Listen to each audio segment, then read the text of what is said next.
Hi Nora, thank you very much for joining me today. Hello, thanks for having Hi. me. Perfect. How are you today? Doing great, thank you. How about you? Excellent. I'm okay, thank you very much. The sun's shining, so what more could you ask for? Yeah, same here, so I'm not complaining. Perfect, brilliant. For the purpose of this video, I think it would be great if we start off for the audience's benefit. If you could just explain who you are and what you do. Sure. So my name is Nora. Yeah. I have been in additive manufacturing since 2010. Worked for 8 years for Service Bureau. Some of you might be familiar with Sculpteo. So started with them back in France. I'm actually currently in California, Yeah. and moved to the US in 2013 to open Sculpteo's US office. And now it's been almost a year, actually almost over a year, working for Ivaldi Group as their VP of Strategy. So we are providing spare parts for maritime, oil and gas, and construction industry. And also I have a nonprofit, Women in 3D Printing, that I started in 2014. And I think we're going to talk a little bit more about women in 3D printing, so I'm going to stop here. Exactly. Yeah, we'll come on to women in 3D printing a little later. To begin with, then, if you could just tell us a little bit about how you got involved in additive manufacturing. Was it planned? Sure. No, it wasn't planned. I actually studied criminal law back in France. Okay. So it has nothing to do with what I'm doing today. But for different reasons, I decided to do a master degree in international business management after that. And that's actually what got me into 3D printing. As I was looking for an internship, Sculpteo hired me as a salesperson. So it was a very tiny team at the time. Now it's a company that's over 60 people, but when I joined, it was really small.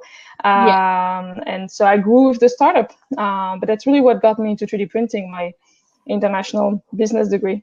Excellent. Yeah, brilliant. That's great to know. You know, wasn't necessarily planned, but looking at how far you've come today, you know, what a great start into an additive career. So, with regards to your career so far, then, you know, what would you say has been your biggest achievement within additive manufacturing? Well, I would say it's with women in 3D printing. In a little bit over than 4 years of existence, we've basically built a community of over 7,000 people. And that was completely unplanned as well. Yeah. So yeah, if you were to ask me my one achievement in the industry, I think I would say that's women in 3D printing. Excellent. And that brings us nicely on to the next question as well. So, yeah, could you tell us a little bit more about the Women in 3D Printing initiative and, you know, what drove you to start it up, basically? Yeah, sure. Well, it actually started from my own experience in this industry. As I said, I started back in France in 2010, then moved to the US. And basically the first 2 years I was in the US, it was, well, basically just me representing Sculpteo here. Yeah. So it was great. Hindsight, it was, one of the best experience I had, those 2 years alone learning. I learned so much, both professionally and personally. Yeah. But it was tough at times. I was, actually female in a male-dominated industry, a foreigner, and pretty young. I was less than 24 at the time. Yeah. And so, I didn't experience anything dramatic, but I had like really unpleasant encounters. I can remember one time on a booth when a guy actually started insulting me for not a reason that I was a foreigner.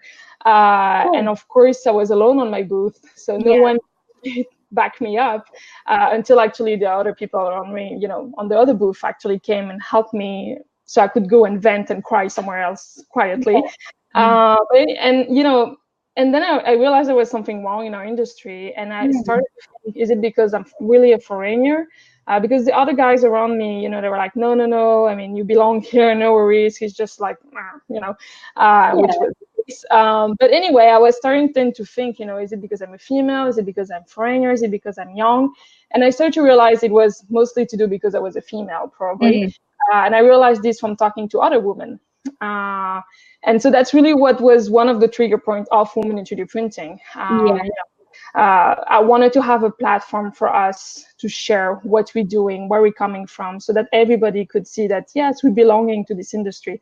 It was really the sensation of not belonging that got me off. And that actually triggered printing. No, it's really interesting. And again, very similar conversations that I've had with other women in the industry, hence why we're doing I this can be interview sure. today, Yeah. because, it's great for other women to learn that there is a platform where they can share these experiences and hopefully overcome them. So I know you've briefly just explained a particular challenge that you faced, within that scenario, but are there any other sort of challenges that you think women face day to day that's regarding the gender specifically? Is it the lack of credibility, do you think, in terms of being a female? So I think it's a little bit more complex than that, actually. Mm. I think it goes with really how women are, perceived in our industry and how we're perceiving ourselves as well. It has a lot to do with that as well. But I mean, additive manufacturing is both tech and manufacturing, two industries that are known to be male dominated. And I think even the day when we are going to have a gender balanced industry, we still have this perception that's years long, decades long, of this is a male dominated industry. The same way, well, engineering fields are today, male dominated fields. And so I think we all have those unconscious bias of knowing that. And so there is this, females are minority. And so like every minority, you either decide to jump into it and give the best you can and even be better than the others. Because that's the thing with minority, and not only based on gender, it's also based on the color of your skin. If you're in a minority, you need to work twice as hard, even more, to just show that you belong there. So I think that's a little bit of what's happening. I mean, a lot of what's happening in additive manufacturing for women today, which shouldn't be, because there is not such a higher barrier to entry. As I said before, I studied criminal law, then I have a business degree, and here I am. And the thing is, like, we all have such stories, men and women. And sometimes men can tend to forget that, but it's true for men as well. It's either we all belong or none of us belong in this industry. Exactly. As long as you work in this industry, I consider that you are part of this industry. Of course. And when you put it like that, it really is as simple as that, isn't it? So yeah, that's a great way of putting it. So since you started working in the industry then, all those years ago, is there anything in particular that you think has maybe changed in respect to how women are perceived? Have things got better, do you think? How do you see that? So it's too soon for me to say. It's been only 9 years in this industry. So changes doesn't happen that fast.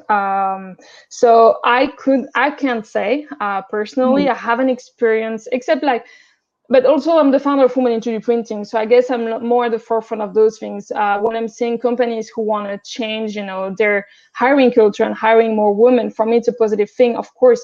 But I have no idea if that's always been in their DNA and they just didn't have a place to go, or if this is something new. So in that regard, I cannot say personally that I've witnessed anything like this.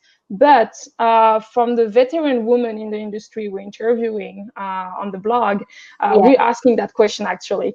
And we can definitely see from all of the answers that over the last 20, 25 years, there has been a shift and it's getting better.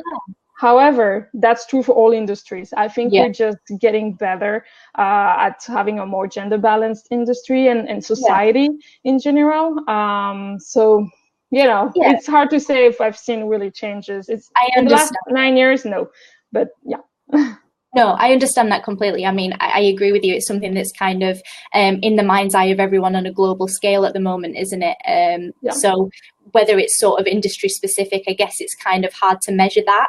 But yeah, no, that's interesting. So for female viewers that are watching this then, that are maybe in a career at the moment in additive manufacturing, they've maybe kind of hit that glass ceiling, I guess you can call it. They're not quite sure what the next step is or how to get to the next level in their career. Is there any specific advice you could give to them, ladies that are wanting to develop? Well, first, you're not alone. I mean, most of us have been through this and are continuously in this situation. So you're not alone. Just know that you have a 7,000 member kind of community behind you. If you have any questions, anything, even just venting, sometimes it can help, because we've all faced that kind of experience of being the only woman in a meeting room, and can be frustrating. So we act like if it wasn't a big deal, but it is. When you have 5 meetings in a day and you're still the only woman in the meeting room, yes, well, it starts to take a toll on you.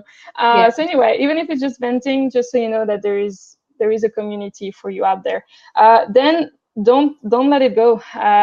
Don't think that because you cannot move forward, this industry is not for you. It is. It's gonna take time. It's gonna take discussions. It's gonna take actions, and it has to start with you. If you're in this situation and you're realizing this, talk about it. Don't try to do something about it. I'm more than happy to talk to anyone who has questions, concerns, asking for advices, because advices would come based on different situations. So yeah.